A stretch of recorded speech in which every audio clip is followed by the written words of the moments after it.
Hello, everyone. I am Beth Chesterton, and I want to welcome you to the ABC to CEO Women in Finance Week virtual panel experience. We are thrilled to have you here today with us, and I'm going to introduce you right now to our founder of ABC to CEO, Sharon Fiehler. Sharon has had an amazing career herself before she founded ABC to CEO. She was in the C-suite and reported to the chairman and CEO of Peabody Energy, which is at the time, an $8 billion Fortune 500 organization. It was traded on the New York Stock Exchange. She was serving customers in 30 countries. Her career was truly extraordinary. And Sharon wouldn't like me to say that about you because she's very humble, but she had a great career. And she also served on the as chairman of the board of the 8th District of the Federal Reserve. And when she retired, she had a little bit of time to reflect. And in her reflection, thought that she very much wanted to contribute to developing the next generation of women and young women. And so she created ABC to CEO. And today we have an incredible gathering of powerful women in finance to have a conversation that I know you will very much enjoy. It's with my great pleasure that I introduce Sharon Fiehler. Thank you, Beth. That was very kind words, and I appreciate it. And just to give the audience a little bit of history about why I was a founder of ABC to CEO.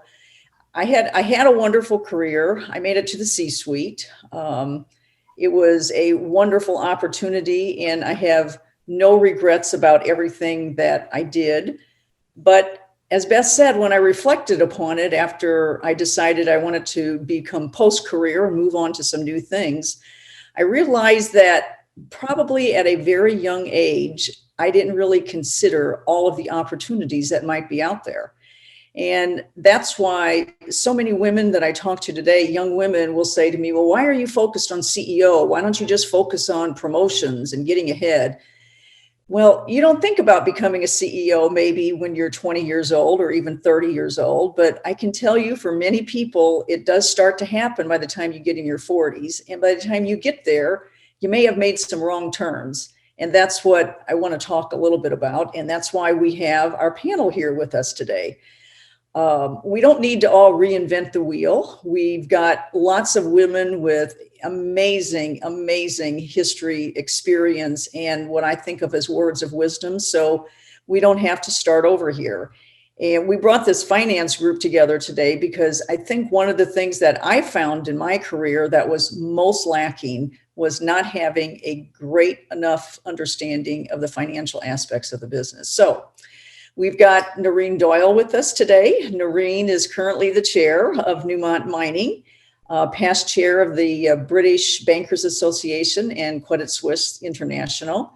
She has spent 40 some years in various financial roles, 30 of those in the UK. So she can maybe brief us a little bit about what that was like. We have DONNA BRANDIN with us. DONNA is currently on 2 public company boards and 2 advisory boards. She was CFO for the last 15 years, but has spent probably 35 years or so in finance in various different roles at many Fortune 500 companies. And TRACEY, BROPHY WARSON, today is a private investor and strategic advisor to startup clean energy, food sustainability, and financial technology firms, but most recently was the CEO and chair of Citi Private Bank of North America. And TRACEY has also spent 35 plus years in the financial industry. So we have got a lot of great experience here. So I think what we're going to do is we've got a few questions I'd like to ask our panel. And maybe we can have each of them respond to some of these questions, all of these questions. We'll just see how it goes. And I also want to remind everybody that if you have questions that you want to include in this discussion, be sure to chat and we will pick up those questions. So why don't we start off by how and why is finance important as part of a successful career, and particularly how might it be important to the path of CEO? And maybe NOREEN, could I start with you, please, if you could respond to that? Sure, thank you. Yes, I'll use an example. As you've said, I'm the chair of the board of Newmont Mining and have been on that board for almost 15 years. My career was in finance, but our current CEO and the previous CEO both came up through mining operations. They had global operating experience in many parts of the world. But when they become CEO, one of the important responsibilities is speaking to the investors every quarter about our financial results. So although they were both trained as mining engineers, they had exposure to finance when they ran individual operations.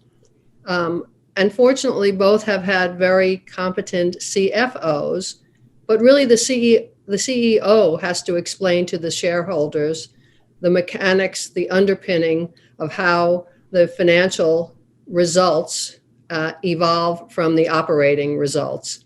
And so a knowledge of finance is very important to the CEO. And, you don't have to be a finance major to get there, but you have to understand the mechanics of your company.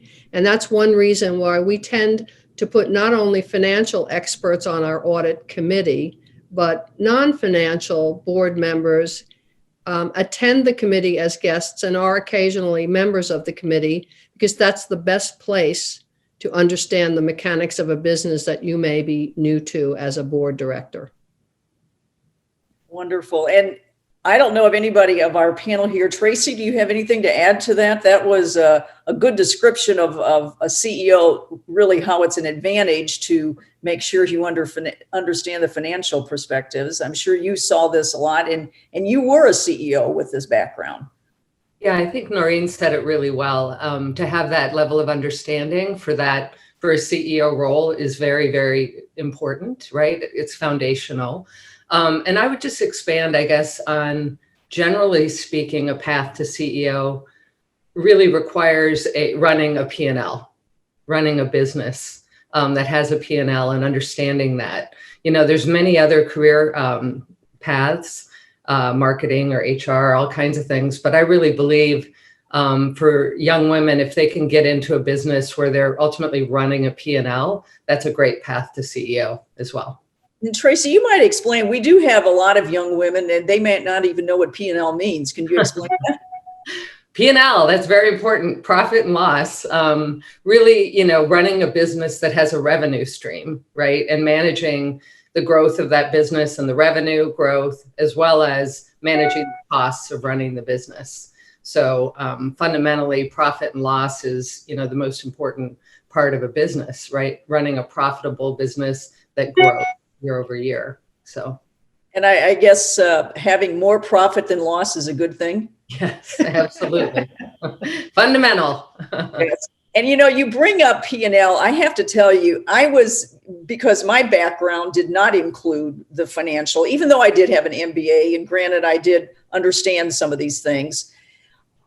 Understanding how important a role with having P&L responsibility is critical if you ever want to really run an organization. And that was one thing that I felt I missed, in my history, is not understanding the importance of it. So I think that's a great thing to bring up. Well, let's go into, so do you think you need a major in finance or accounting or economics or something like that in order to be able to kind of check this box? I don't know, Donna, do you have some thoughts on that? Check the box in the finance arena? Yeah. Do you need to major in it in school in order to be able to check the box to say, okay, I know finance now, I can move on to P&L? So let me just step back. I think, obviously my role was being a public company CFO, right? So I think that, initially you can get into a finance organization and be successful without the accounting and the economics degree and things of that nature. But I think over time, you really need to get that kind of experience, right? I think, and formal education is the best way to do that. My son went for a 5-year program for accounting. It's 150 hours now, credit hours. So the 5th year of the program, he took a look at it and found that it was very sort of theoretical, and instead decided to do a master's in finance and accounting. And I think that was a very important point in terms of integrating finance and accounting, because they are very integral to each other. And then when he went on to his MBA program, finance and accounting were behind him, and now he was focusing on technology, operations, planning and analysis, that kind of thing.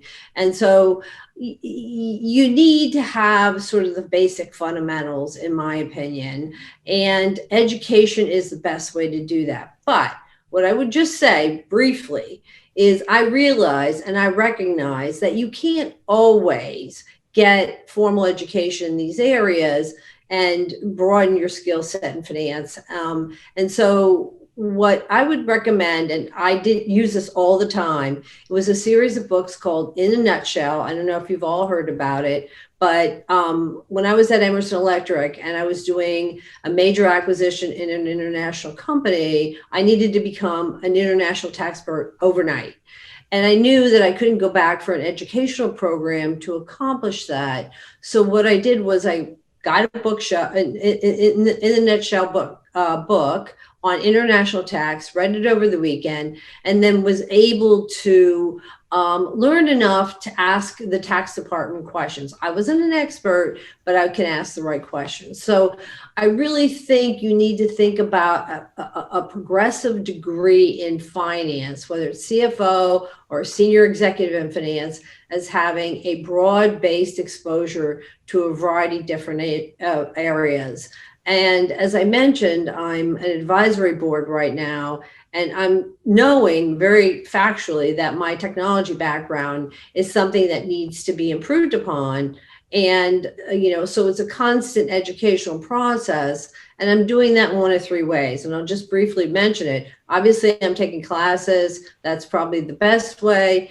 I'm also, interestingly enough, reaching out to the National Association of Corporate Directors. They have amazing technology talent, getting a lot of expertise that way. But kind of a fun thing that I'm doing, which is making an investment in a seed capital in a startup finance company. And so I'm around a bunch of 35-year-old, 45-year-old young people, but I'm really getting to experience the technology in real life. So what I would say is, bottom line, to be a successful CEO or CFO, or finance executive, you really need to have exposure across a broad variety of skill sets. And finance is just not limited. It's not just limited to a few financial areas.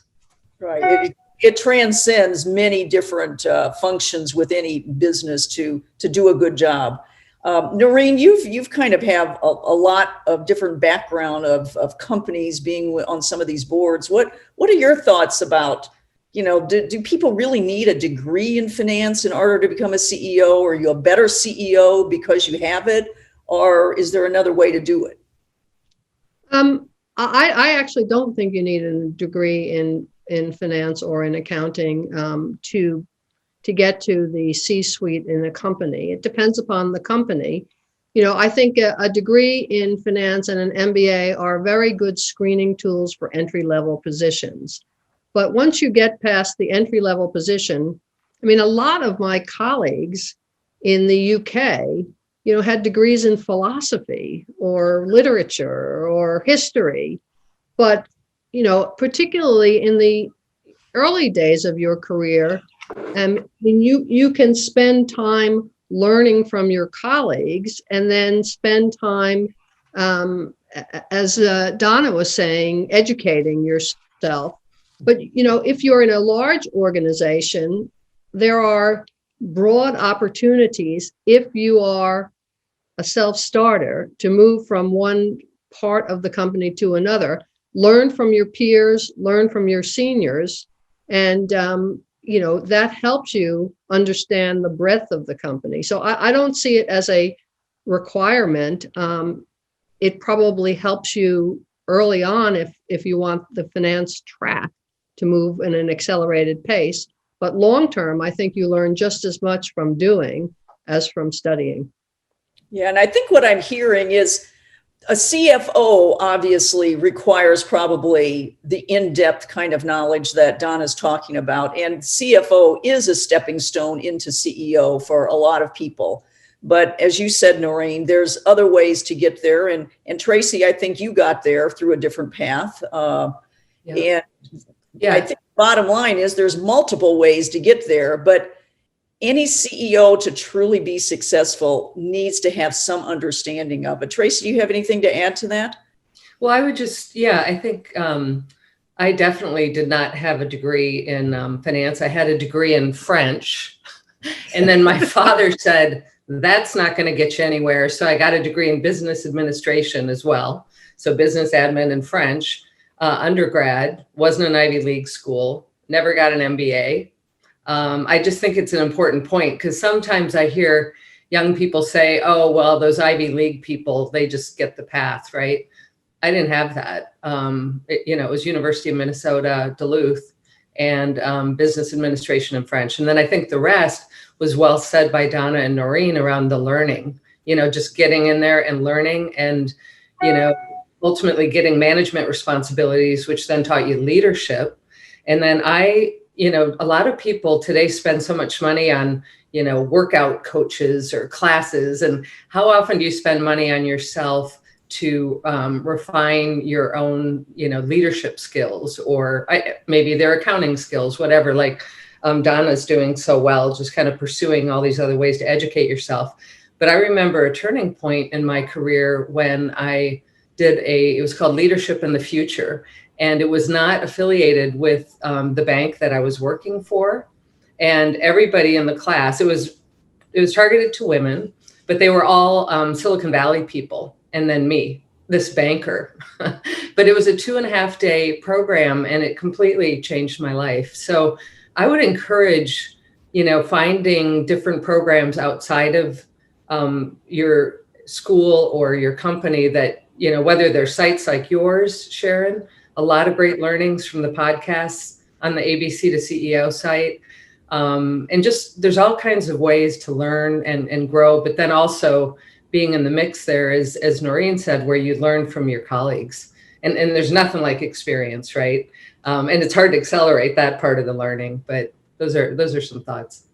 Yeah, and I think the other thing that I've learned through the podcast that we've done with a number of CEOs is that many of them were quite surprised on the path they took to get to CEO. Many of them then said, you have to keep an open mind. Sometimes, when you're 30, 35 years old, you have this vision of how you think you may want to move ahead, when in fact, sometimes the path you take to get there may not be expected, but it provides you with all of this wealth of experience that somehow, someday, you once again look back upon and see, wasn't I lucky to get that experience? So, but I think finance is one that probably, as I used the word earlier, it kind of transcends most businesses. If, we're all here to provide a service, to make a product, to do something. And unless we can do that in a manner that makes money in the end so we can continue to go forward, it's not a business that is always viable. So what about, And I pick up on one of the things you said because it resonated with me. When I was about 30, I was working for a New York bank and I'd been there about five years and said I was willing to move out of New York, which I meant London or Paris. And then I got called into my boss's office and said, we have this great opportunity for you in Houston, Texas. I'm a New York City native. I was like, what? But you're young and you're kind of ambitious. And if you say no, they remember that. So I went and I got into the oil and gas and mining business through that opportunity, which for the rest of my career, although it was in financial services, I was involved both at Bankers Trust and then at the European Bank, and now on the board of Newmont Mining in that business, which if I had said no, Right. It was important to where you are today, as it turns out. Absolutely. Absolutely. You bring up something that we hadn't really thought about, but I think all three of you have had a number of relocations or major relocations in your career. Can you just, most people sometimes think about, okay, I'm situated here and I love it here, and this is where I'm going to make my career, and I'm going to keep moving up the ladder. Why don't you just, Donna, you've relocated a number of times to a number of companies. Just speak to for a moment kind of how you felt relocations, being open to them, was important for the advancement of your career. Well, first of all, I did relocate, but not in a formal way. So my home base was still the East Coast, and I would get on the 6 a.m. flight to wherever, and mostly Chicago when I worked for the CFO of Equity Residential and the Sam Zell organization.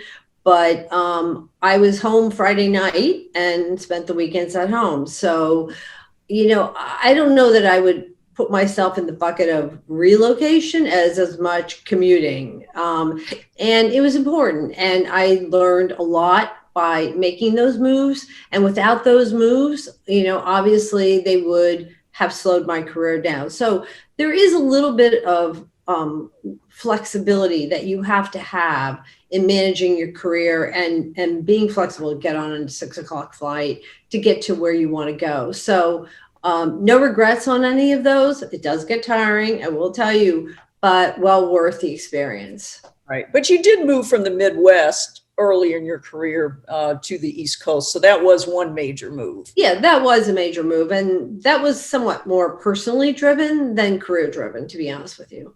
And TRACEY, you've kind of moved coast to coast, if memory serves me. You found those moves to be important to your career.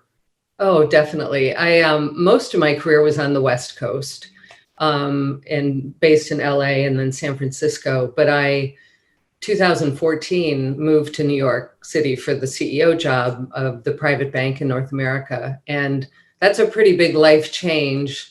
Coming from, Noreen's laughing at me, coming from the West Coast to go live in New York at my age. I think it's different when you're young and in your 20s, but it actually worked out great because one of my daughters was going to Parsons and the other one graduated from Vanderbilt, got a job in New York. So the family migrated there for a period. They've eventually left me and went back west, but I lived in New York for 5 years for the role because Citi's headquarters is in New York, and it was important to be there. So it was a tremendous experience. It was, yeah. And Noreen, obviously you spent, 30 years internationally? Yeah, I went to London again with Bankers Trust Company. I did finally get to London with Bankers Trust Company in 1990, thinking it would be for 2 or 3 years. And then in end of 91 was headhunted to a brand new bank that was set up a bit like the World Bank, but owned by 60 governments, but set up in 91 to deal with the former countries of the former Soviet Union, to develop a private sector, to help finance the development of a private sector. So I thought, well, I'll do that for 2 or 3 years, and then I'll move back into investment banking. But it was so interesting. I stayed for 13 years and finished up as the number 2 at the bank and head of the banking department. Well, great move. So as you look back on your, career, what was your path into finance and throughout your career? And, how did we have you on this panel today because all three of you are amazing role models as far as people who were in the finance field. So TRACEY, can you tell us a little bit about your path into finance and how your entire career, you're obviously in banking. So how did that all come about? Well, I would definitely say I didn't start as a young woman saying, I want to be a banker. That was not the initial thought.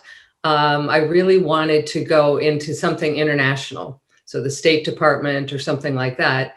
So my 4th year of college, I studied in France, and that's when I became fluent. We set up this one-on-one program, completely life-changing event for me. And I negotiated all the credits ahead of time so I could graduate when I came back and not have to do another year. anyway, so I thought I wanted to do something in the State Department or something like that. Time went by. First job offer was one in LA for a Japanese trust company.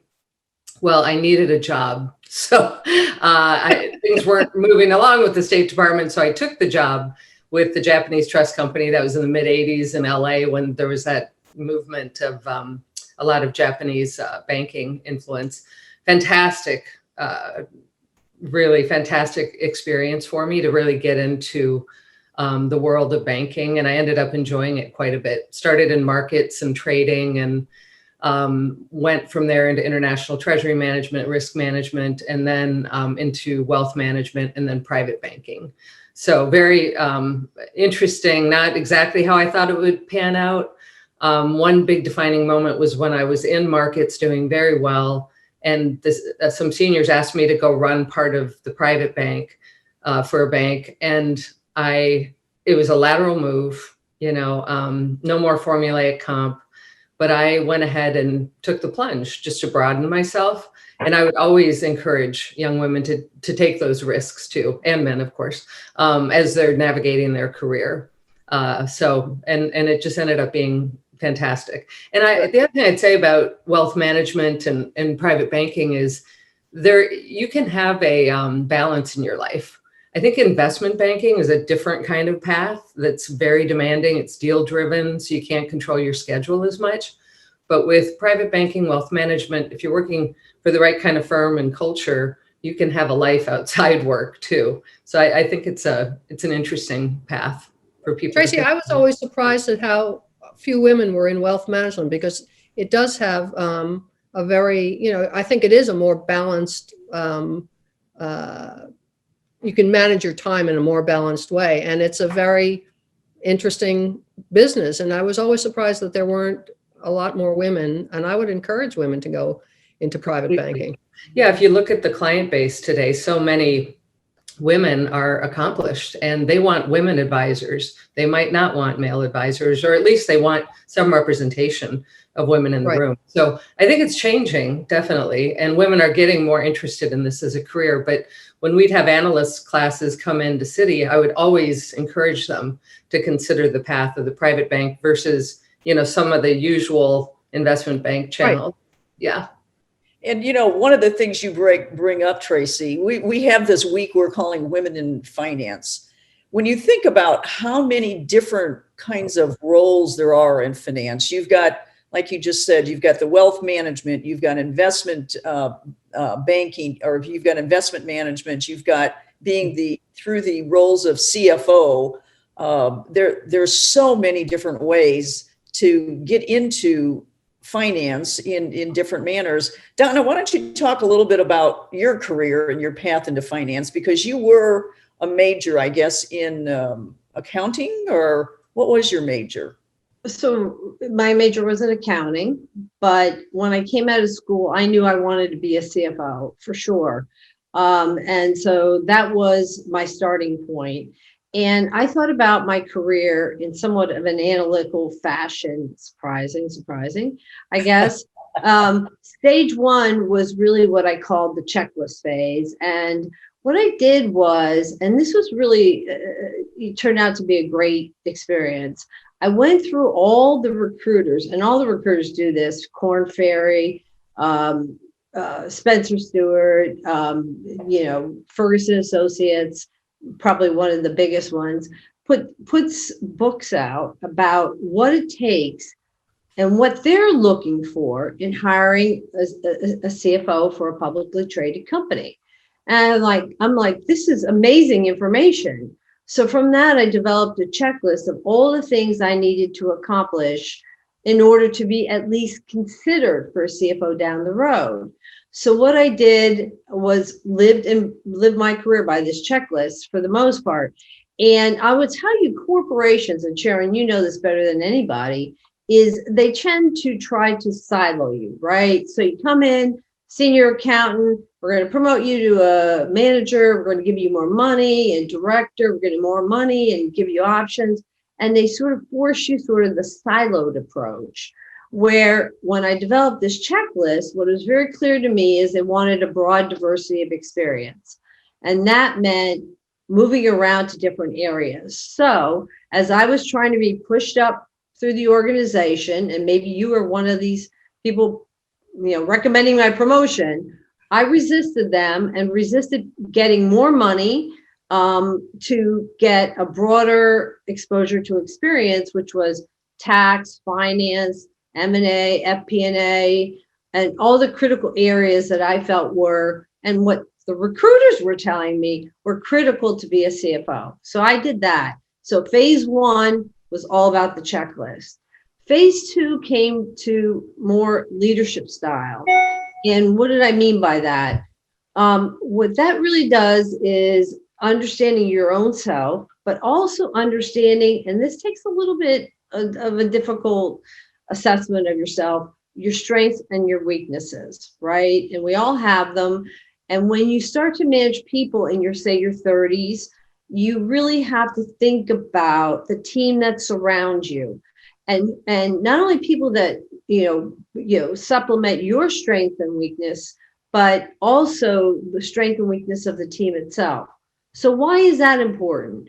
Well, when it comes to organizations and they're looking for teams to evaluate strategic acquisitions or alternatives, you want to be the one that they come to. You want to be the one that they ask your team to solve the problem. And that was extremely important to me because being integral to the organization was critical. Then stage 3, which I put into like the more softer bucket, but also they overlap a little bit, right? And realistic, when you think about it realistically. But this was more about developing relationships, looking for mentors for myself, and also being a mentor for others. And I had a CEO who at EQR, who used to say to me, Donna, stop picking up the phone to make that call and ask the question. Go meet with that person on a one-on-one basis and start to develop your relationships with these people, because guess what? The people you meet in your 30s and 40s are people who you're going to do deals with in your 50s, or may recommend you for boards or do other things together, deals together, for example. And so I spent a lot of time in this particular area. And I think a lot of people, not just men or women, do not spend enough time in developing these relationships. And I'll tell you, the truth of the matter is, people in that I deal with today, Sharon, by one, is, what we met 30 years ago, 40 years ago. I don't even know. I don't want to recommend. But we still stay in touch with each other. And I have a lot of other friends that do that as well. So I managed my career in much more in an analytical fashion. And I had an approach starting from 21 to finish. So for me, this is the way to go. You are amazing. It's, if probably, my perspective of getting women to think about CEO is I want them to think about it at a young age when they typically don't think about it. So you have, we're going to put your approach down on paper here for more people to follow. Noreen, do you have anything to add to that? Yeah, I just want to add one thing to that, because what Donna has said reminds me that, I think women, particularly younger women, tend to think networking is something they should do when they finish their work. And men think networking is part of their work. And we need to understand that networking is part of their work. Networking both within your organization, so you have a broader understanding at a younger age of how the whole organization works, not just the silo you're in, and networking with peers, competitors, tangential businesses outside the organization. It is part of your personal development. And I think women, as a broad generalization, think we should only do networking when we finished our work. So, I know I signed up for that thing, but it's like 5 o'clock and I have another couple of hours to go, so I'm just going to skip it. No, don't. I mean, just as Donna said, the people that you get to know can be helpful to you for information, for advice, for introductions. It's a long-term investment. Yeah, I would have to say probably very few people make it to the top without having done their work for networking, having mentors in their career. To some people, it comes naturally. To some people, it takes a conscious effort.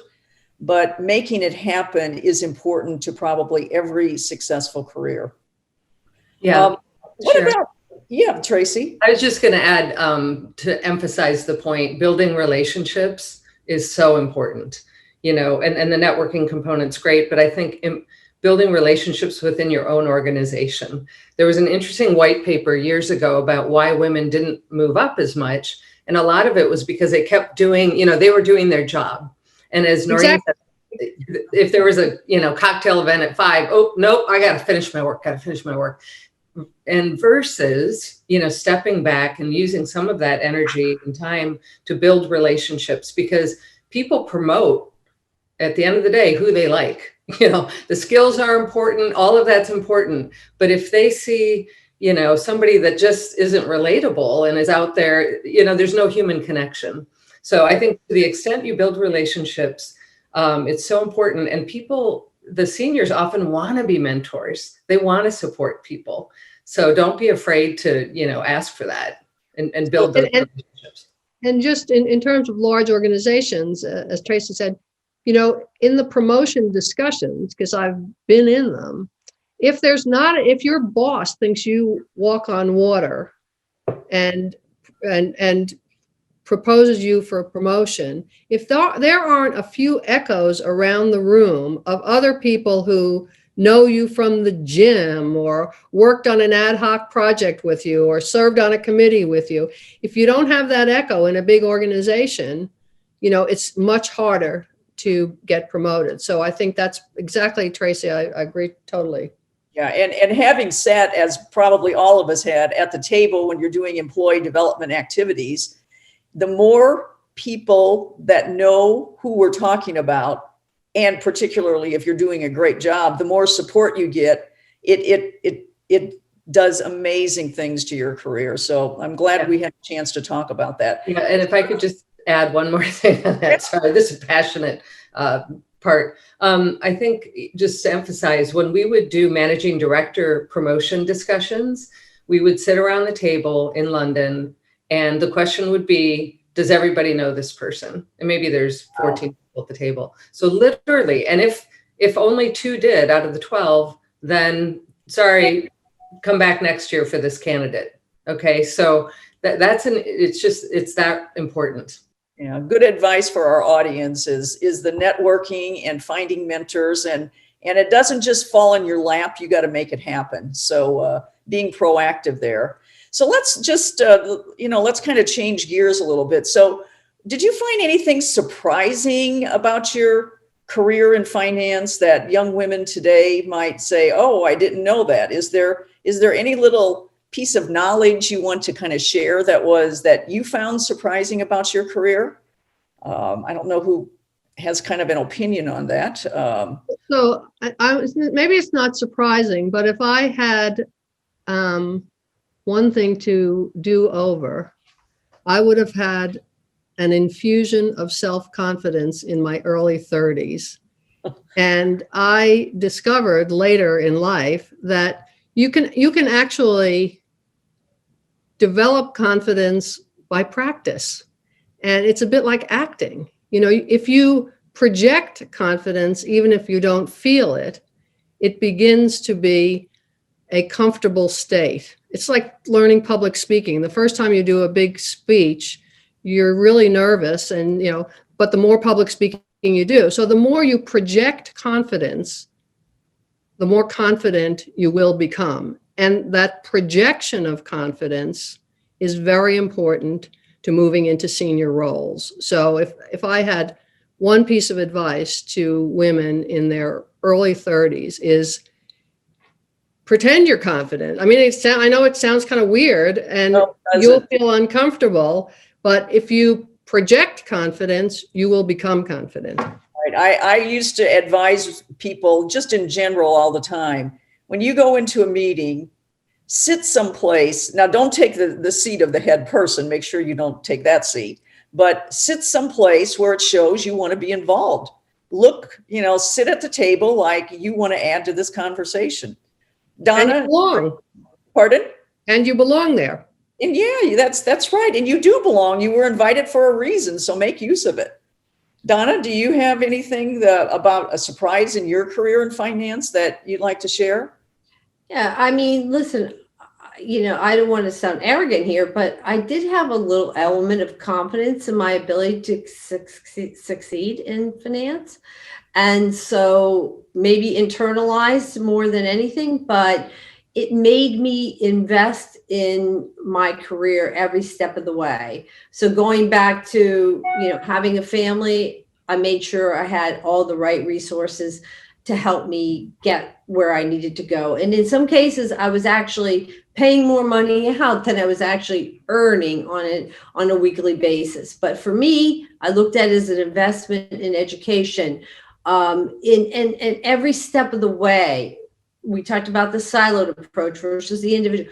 I'm investing in myself because I believe in myself and my ability to believe in accomplishing the goals and objectives I wanted to accomplish. So I guess my answer is, yes, you have to have confidence in yourself, but you also have to put the monetary investment behind it in order to achieve those objectives. Tracy, what about you? Do you have some thoughts on anything that surprised you about your career?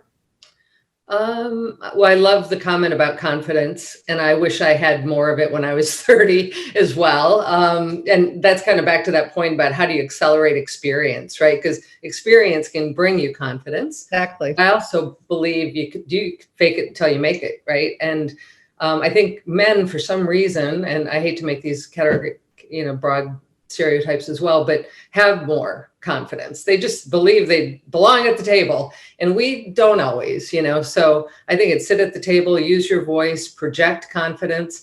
And the other thing I would add that I learned many years ago, I was probably 28 or something, I had some media training, and I always looked young, not so much anymore, but I looked young and I was getting responsibilities, and so I thought I had to be serious all the time. And so I was very serious.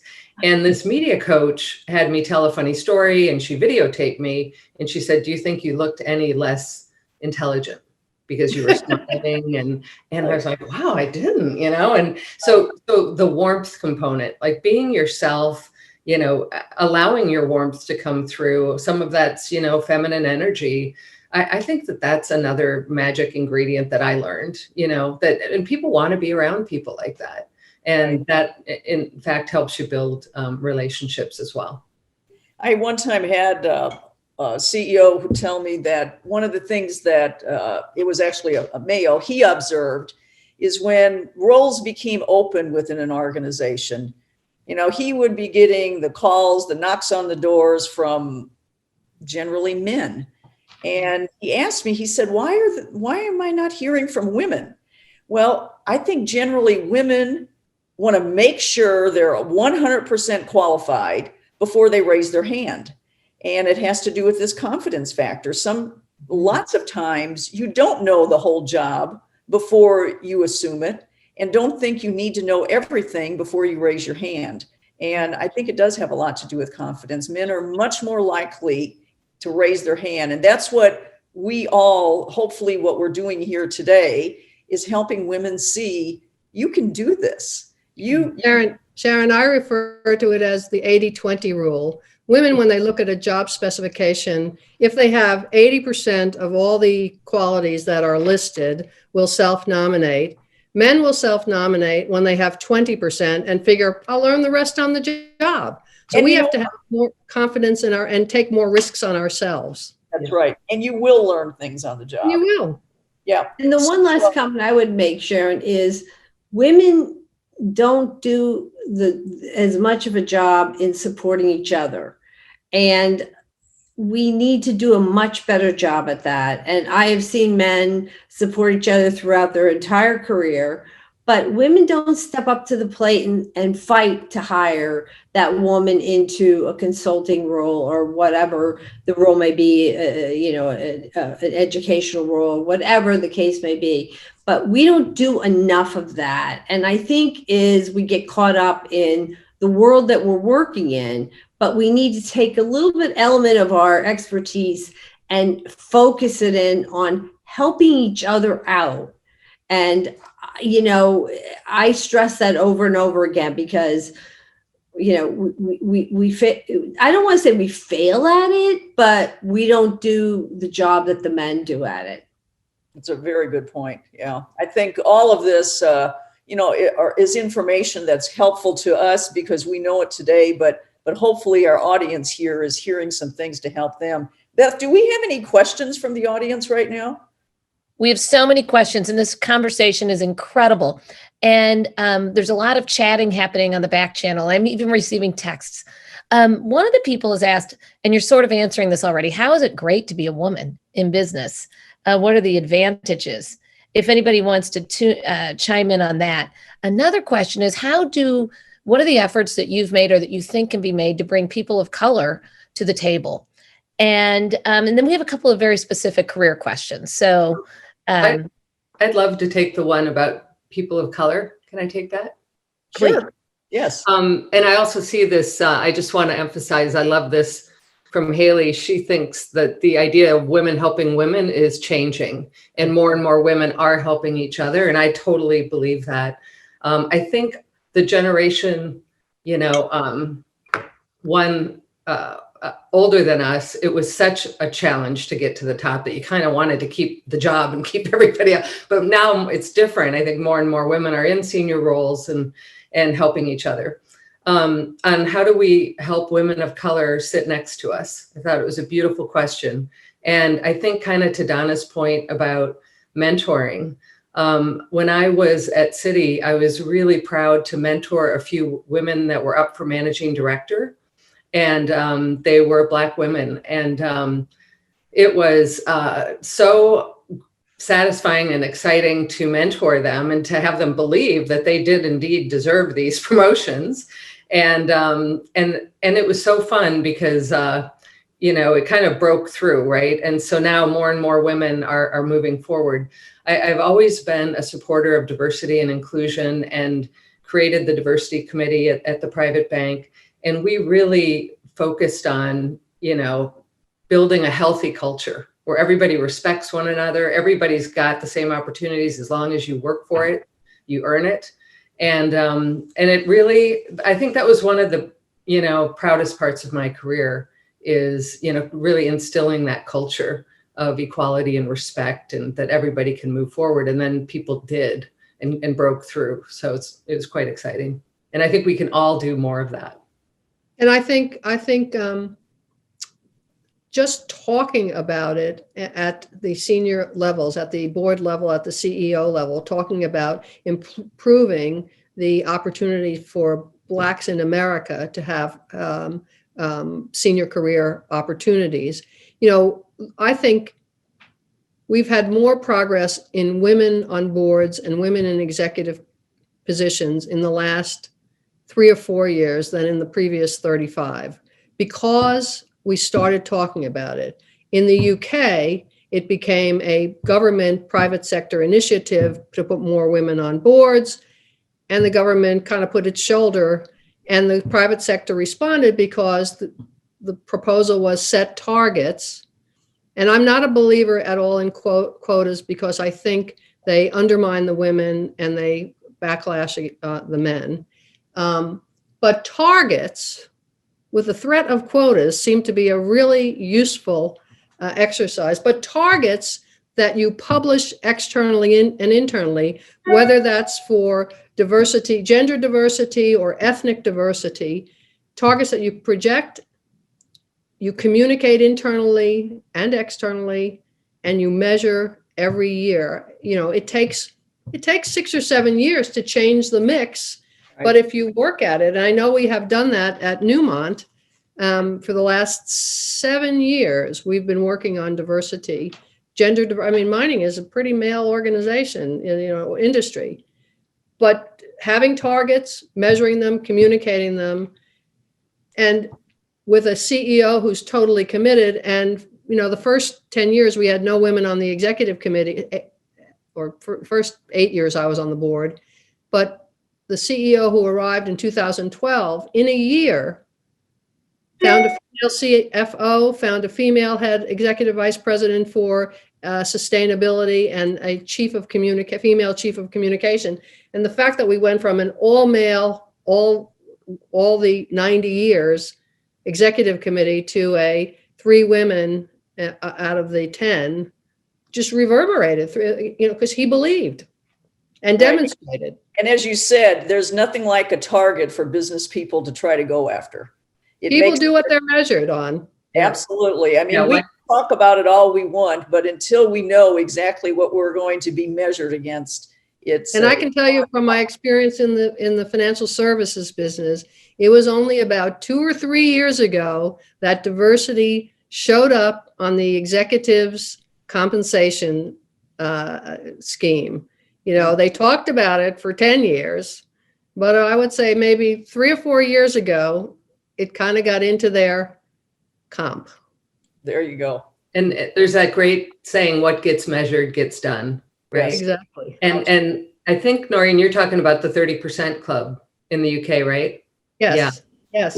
Which is really important. There's that, I think McKinsey did the study that you need a cohort of at least 30% of women in the room for them to have a voice. And right. And that was to get 30% on boards, because women on boards in the UK had plateaued at 12% for a decade. And this was the 30% club plus an initiative of the government proposing this, kind of setting targets. In 4 years, it went to 28%. And that's kind of where it is now. Wow. Beth, what about any other questions you got out there that you really would like to hear from the group? I'm wondering, as we have this incredible panel together, and you've hit on this a little bit, but what did you look for in people coming up? Like qualities in them that struck you as, this is an interesting person. I want to invest in this person. Anything come to mind in that way? Yeah, when I was recruiting, I wouldn't really look that much at school, because maybe I didn't go to a fancy school. It wasn't as important. It was more experience and just the way they showed up. I always really appreciated people with energy and optimism and, alignment with our vision and mission and what we were doing. But the people that I saw really excel were hardworking, very positive, lot of optimism, and then real alignment with the company vision, really wanted to be part of this team.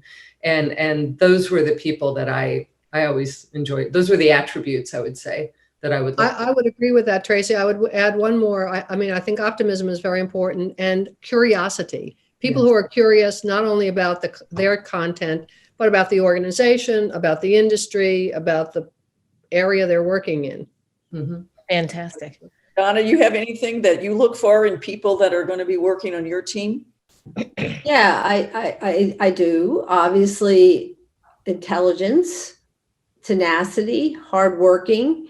Again, diversity of experience is very important to me. And I've been extremely fortunate, and I don't know how, but people that have worked for me in one organization have followed me across the country and worked for me in other organizations. So this goes back to maybe I did hire the right people, and maybe I did form the right relationships, and maybe I did give them the exposure that they wanted within the organization, because I'm all about teamwork. And so for me, I was fortunate to have this sort of trail of people follow me to different roles. So, I feel sort of general success about that as well. And these people are still great friends of mine. So that's what I would say. Yeah. And, one thing I would add, because I obviously was involved in a lot of recruiting, is there's something called fit that we don't always talk about a whole lot, but sometimes you can hire somebody that seems to have everything, but in the end, everybody has to feel comfortable with being who they are in the environment they're in. And we know companies have personalities, and sometimes this personality comes from the CEO, it comes from the board, it comes from whatever. But I always find that you need to make sure you feel like you can be who you are naturally in a setting, so you don't have to constantly be looking over your shoulder. Did I say the right thing? Did I say the wrong thing? It has to do with fit also, and sometimes that can be difficult.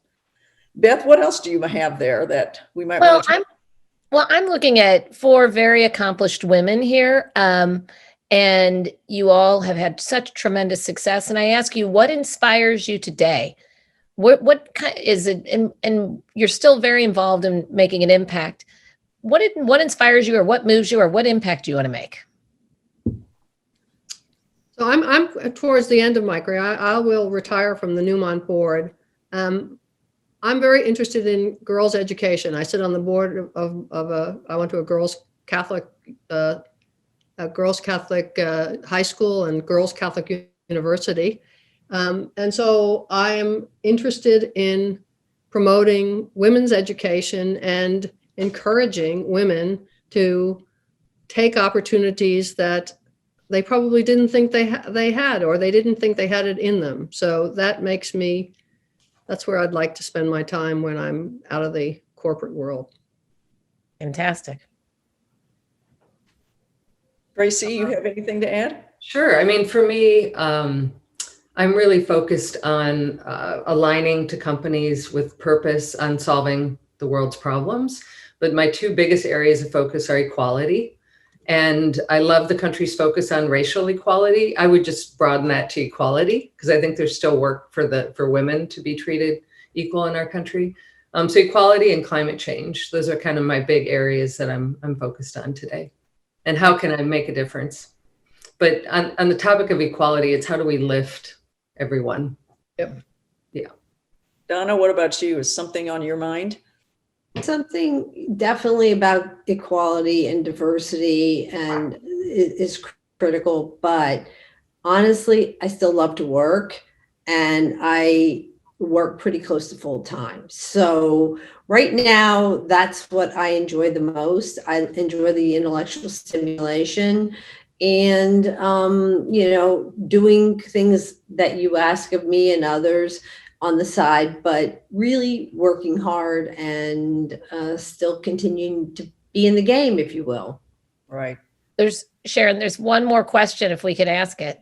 Yes, go ahead. And then we'll make this our last question. This just got chatted in from somebody who I know pretty well, who I always say she has CEO potential. She's really a momentum maker in her field. But she wants to know, and you hit on this a little bit, Noreen, and everybody commented, but if you could speak to your former self, your 20-year-old self, your 30-year-old self, what would you tell her? Good question. Why don't we just start off with Noreen? Go ahead, and Donna. Yeah, I mean, what I would tell them is to develop, and project confidence, because I think that's the characteristic that, I think Tracey said it. Men tend to project it, even if they don't have it, and we need to do more of that. And be confident, because you got where you are because you had the qualities, so project confidence and look for opportunities. Donna? Confidence wasn't my problem or issue, but for me, if I had to go back and reallocate my time that I spent in my career, it would be spending more time on the relationship side and mentoring folks to get ahead. I have some successes under my belt, but definitely the softer side of the equation, because I was always good at the technical side, and I tended to get trapped in that, if you will, because I loved it so much, right? But it was work for me to build those relationships and make sure. But once I started to do it, it worked, but I started a little bit late in the process. So I would say definitely do that. And then the other thing, but most importantly, is fight to get women roles, promotions, assignments, things of that nature, where I see men do it every single day of their lives. And that's how they get the quid pro quo, if you will. So you support me, I support you. We don't do that well. And I know it's a little bit tough to sometimes, accept, but that's reality. And I lived and breathed it and fought it many times, but unfortunately was not as successful as I wanted to and didn't do enough on my own. Yeah. And Tracy, what would you tell your 30-year-old self? I love confidence because I wish I projected more when I was 30. So that, and you are worthy and capable of doing big things. And I think ultimately the world's going to be a better place when we have gender balanced teams and leadership, whether it's government or corporations in the country. So I hope that women will go for it. Well, we have used up more time than I promised, but this discussion was amazing. We've recorded it for those who were not able to participate live today, but I can't thank the three of you enough for taking the time. You did preparation, I know, for today, and it's appreciated not only by me on behalf of ABC to CEO, but I guarantee you, without a doubt, there are women out there today who learned something because of the things you said. I know you have made a difference in someone and probably many someone's career lives going forward. So thank you for your wealth of knowledge. Thank you for your time. And we hope to hear more from you in the future. Beth, do you have anything else? I'm champing at the bit. I do. One more thing I want to say for the audience in particular, and also to the panelists, when we bring you together, we get to experience you next to one another. And we get to see 3 and then 4 with Sharon versions of what accomplishment and success looks like in women. And it's that positioning, setting that you next to one another is so incredibly powerful. To have a woman like Noreen say, confidence, who on this call would have ever guessed that Noreen would confess that was something she had to muster up at an early age and develop, and then to give us insights and tools, and for Tracy to share, yes, I too experienced that. And then to have Donna so candidly and authentically say, it wasn't my issue because Donna's strength was in the technical side. And every one of these women, you can't go the distance without the substance and the skill and the talent. But these other layers, and to then have Donna say, and then I worked on the relationship side. And by the way, got an A. I got really good at the relationship side too. But to see you all next to one another, it's such a gift for the recipients. And I want to encourage everybody on this call, follow us at ABC to CEO. It's the word two, T0, T-O, ABC to CEO on LinkedIn, Instagram, Facebook. We will be sharing bits of this video, quotes, insights, wisdom, podcast. And we have a podcast channel on iTunes and much, much more. And thank you, women, for being here for us today to share your wisdom and insight. And thanks to those of you who are here listening. We so appreciate you too. Thanks, everybody. Thank you for inviting us. Thanks, Sharon. Thanks. Bye, guys. Have a great day.